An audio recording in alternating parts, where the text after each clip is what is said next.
wish I could still do that. Why not, man? I see a couple ways coming. Oh, yo! What?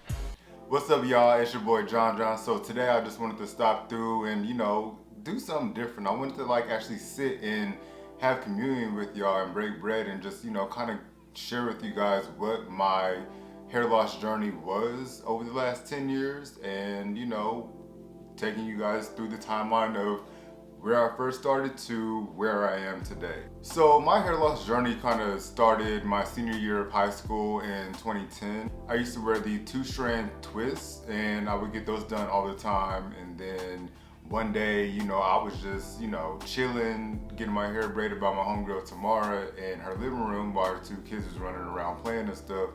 Normally when you get 2-strand braids or even regular braids, they, you have a lot of maybe 1, 2, 3, 4 at the top, and then for me, what happened was over time I was noticing that it was turning into 1, 2, 3, 4, then now 1, 2, and then I was like, why do I have 5 braids on top of my scalp? And I didn't really understand what was going on, and so I just kept riding that wave and just trying to figure it out. And I was still getting my hair braided every week or so, or sometimes I would do it myself because I actually taught myself how to braid my own hair in high school if I didn't have time to make an appointment to have one of my aunts braid it for me.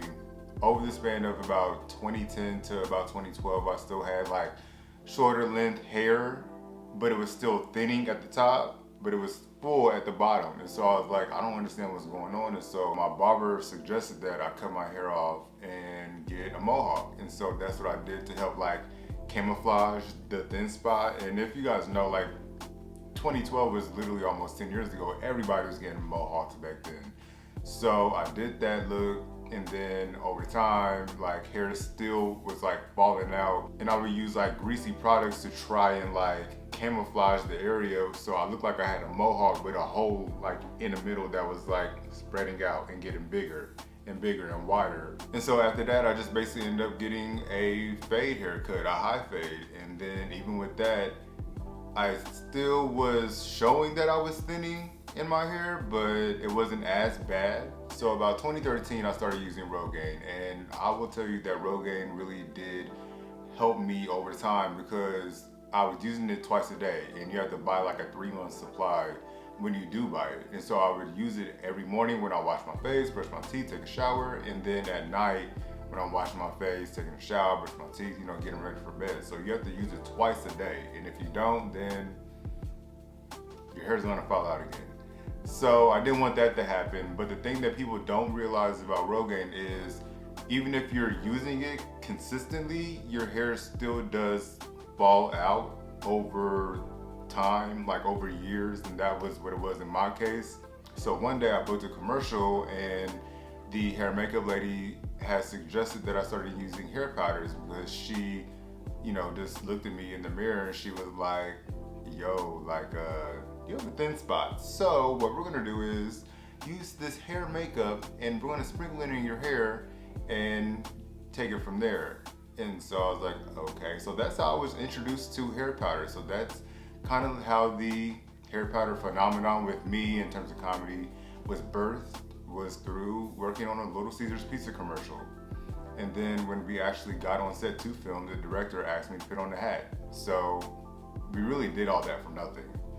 But I also got introduced to something that helped ease my anxiety and ease my pain. And then a couple years after that, I was working a random substitute teaching job in South LA. So I was, playing around with the kids or whatever, and I was like, oh, you all right, Lord Fernando? And, Hispanic kids, they got straight hair, and so I thought that would be cool to, do it, muff him in his hair just a little bit. And he thought it was cool enough to do it back to me, and he was like, oh yeah, you okay too, mister? And I wish I could still do that. Why not, man? I see a couple ways coming. Oh, yo! What? And now I look like this, and that's okay because I accept myself and who I am, and I'm only growing it out right now because I'm in the middle of filming season 2 for Ball the series, which you guys can check out on all my social media platforms. But once he did that to me, I basically got fired, and you know, after being humiliated in front of a bunch of 8th graders on a playground, it's like, I kind of look at that as like a blessing. And so that was my way of saying, you know what, I'm gonna cut my hair off because I need to be on Common, LL Cool J vibes. Those are two men that I look up to. So why not just do that? Those two men are my inspiration. So that's basically the birth of how I became bald about 4 or 5 years ago. And here I am today.